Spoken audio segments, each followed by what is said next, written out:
तर राज्यातल्या सरकारचं शेतकऱ्यांकडे लक्ष नाही, रविकांत तुपकरांनी हा आरोप केलाय। शेतकऱ्यांच्या बचतीचे पैसे कर्ज खात्यात वळती करण्याचं काम सुरू आहे, असं तुपकरांचं म्हणणं आहे। सरकारचा वचक नाही, फक्त वांजोट्या बैठका घेतल्या जात आहेत। सरकार फक्त निवडणुकीसाठीचीच तयारी करतंय, असाही आरोप तुपकरांनी केलाय।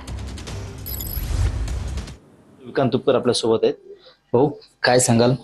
यावर्षी पेरणीला सुरुवात झाली, मात्र अद्यापही शेतकऱ्यांना पीक कर्ज मिळालं नाही, पीक विमा मिळाला नाही मागचा सुद्धा। काय भूमिका असणार आहे?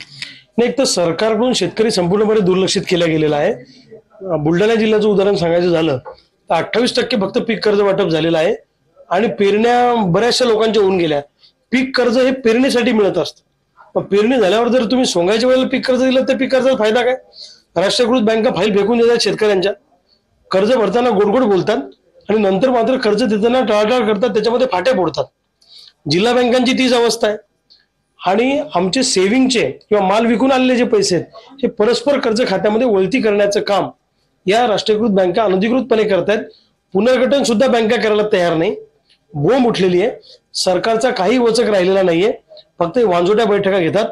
यांचं फक्त निवडणुका कशा जिंकता येतील आणि विधानसभेच्या तयाऱ्यांमध्ये सत्ताधारी व्यस्त आहेत, यांना शेतकऱ्यांशी काही घेणं देणं नाही। शेतकऱ्यांना यांनी पुरतं वाऱ्यावर सोडलेलं आहे। कॅमेरामन नीरज देशमुखसह गणेश सोळंकी, TV9 मराठी, बुलढाणा।